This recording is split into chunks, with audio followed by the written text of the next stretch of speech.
JPSC मुख्य परीक्षा के स्थगित होने के बाद ये दूसरा अवसर होगा जब आयोग के अध्यक्ष यानी अमिताभ चौधरी को राजभवन तलब किया गया है।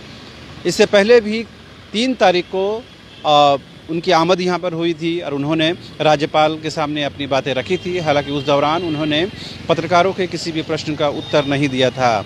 आज भी एक बार फिर से जेपीएससी चेयरमैन को राजभवन आना है और क्या बातें होंगी, अगर वो पत्रकारों से बात करते हैं तो बातें स्पष्ट हो पाएगी।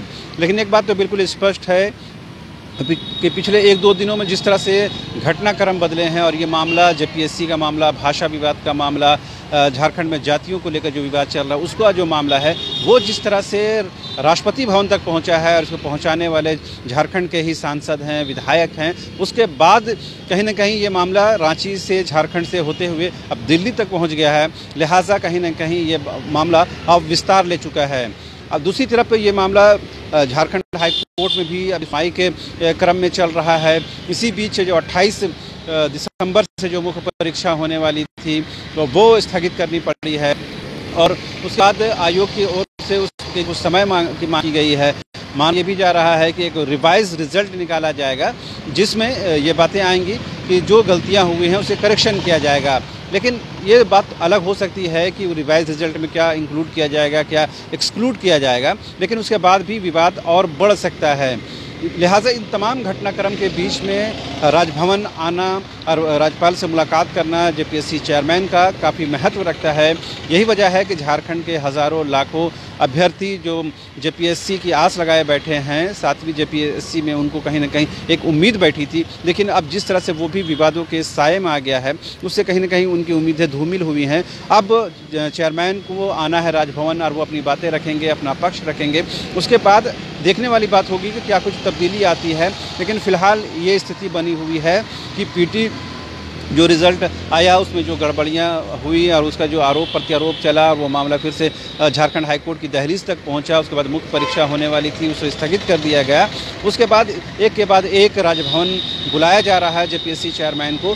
ये कहीं ना कहीं बताता है कि अंदर खाने बहुत कुछ चल रहा है जो जाहिर तो नहीं हो रहा है, लेकिन इससे इस बात को लेकर के जो तमाम जो परीक्षार्थी हैं, अभ्यर्थी हैं, वो नज़र टिकाए हुए हैं और उम्मीद लगाए हुए हैं। दरअसल झारखंड की हेमंत सोरेन सरकार सत्ता में आने के दौरान इस बात का कमिटमेंट कर चुकी है कि हम रोज़गार को प्राथमिकता की सूची में रखेंगे। लिहाजा कहीं ना कहीं कोरोना हो या ओमिक्रॉन के दबाव या उसके प्रभाव की वजह से सरकार उस कमिटमेंट को पूरा करती हुई नहीं दिखी। लेकिन अब चूँकि उसका संक्रमण का दायरा कम हो गया है, लिहाजा तमाम जो बेरोज़गार नौजवान हैं वो चाहते हैं कि सरकार अपने कमिटमेंट को, खास करके रोज़गार के कमिटमेंट को पूरा करें। लेकिन हाल के दिनों में जिस तरह से एक के बाद एक आंदोलन हुए, पहले सहायक पुलिसकर्मी आंदोलनरत थे, अभी जो पंचायत सचिव के सफल अभ्यर्थी वो आंदोलन कर रहे हैं, जेएसएससी के अभ्यर्थी आंदोलन कर रहे हैं, तो कहीं ना कहीं ये विवाद रोजगार को लेकर बढ़ता हुआ जा रहा है। और इस बीच में जेपीएससी को लेकर जिस तरह एक के बाद एक राजभवन तलब किए जा रहे हैं उनके चेयरमैन, तो ये उम्मीद लग रही है कि अंदर खाने कुछ चल रहा है और उसका कुछ बेहतर आउटकम निकलेगा जिससे झारखंड के बेरोजगार नौजवानों को कुछ